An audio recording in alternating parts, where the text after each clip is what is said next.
नमस्कार साथियों, स्वागत है आपका अपने YouTube channel Aarush inspire India पर। आज हम बात करेंगे स्कैम 2003 के बारे में। आज हम बात करेंगे अब्दुल करीम तेलगी, जो कभी रेलवे में अपना सामान बेचा करता था, वो एक दिन देश बेचने के कगार पर था। अब्दुल करीम तेलगी का जन्म 1961 में कर्नाटका के खानापुर में हुआ। 2003 में जिसने पूरे देश को हिला कर रख दिया।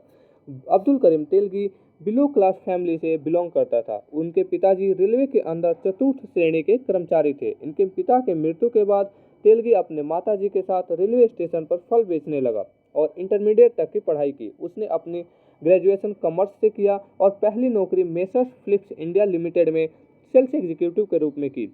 बाद में वह बेहतर संभावनाओं की तलाश में सऊदी चले गए और वहां से 7 साल बाद भारत वापस लौटा और वह उस आदमी की हेल्प करने लगा जो विदेश जाकर पैसा कमाना चाहते हैं।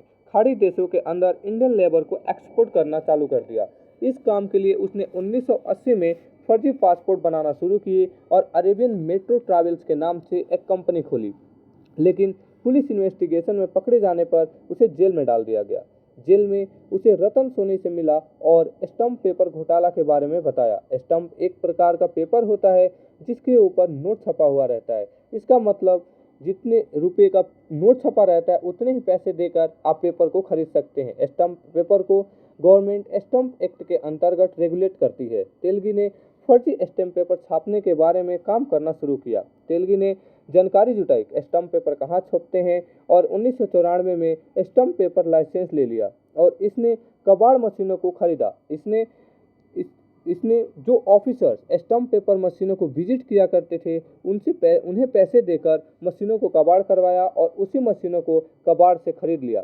फिर इसने 16 स्टेटों में अपना नेटवर्क फैलाया। इसने तरह तरह के कंपनी सर्च किए जैसे बैंक, फाइनेंस, सबको फर्जी स्टंप सप्लाई शुरू किया।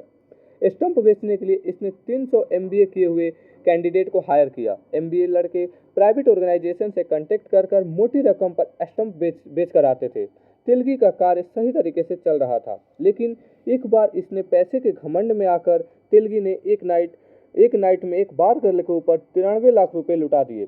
ऐसा कहा जाता है कि एक साल के अंदर कर्नाटका में कोई सरकारी स्टंप पेपर बिके ही नहीं। कोई ऑब्जेक्शन भी नहीं उठा रहा था क्योंकि इसने पियोन से लेकर लीडर सबको खरीद लिया। साथियों, चलिए बात करते हैं ये कैसे पता चला कि 1995 में कर्नाटका पुलिस को एक इंट मिली फर्जी स्टंप छप रहे हैं, लेकिन पुलिस के मिलीभगत के कारण यह मामला दब गया।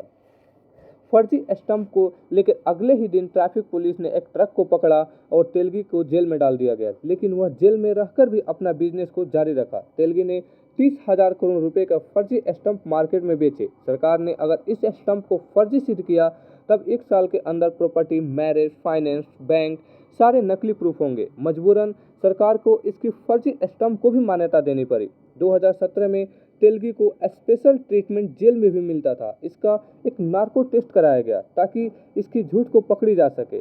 यही कारण है कि इसको डेथ को एक आज तक एक रहस्य माना जाता है। मेडिकल रिपोर्ट के अनुसार इसकी डेथ के पीछे एड्स बताया गया, लेकिन इसके परिवारजनों और इनके शुभचिंतकों का मानना है कि इसे एड्स का इंजेक्शन दिया जाता था ताकि यह उन बंदों का नाम न बता सके, नहीं तो पता नहीं कितने लोगों को जेल में जाना पड़ता। लोग और उस कोर्ट ने 2003 में 30 साल की सजा सुनाई और वह सजा काटते काटते ही उसकी मृत्यु हो गई। साथियों, यह था स्कैम 2003 की स्टोरी। आपको हमारा सेशन कैसा लगा कमेंट बॉक्स में ज़रूर बताएं। चैनल को लाइक एंड सब्सक्राइब करें। Thank you.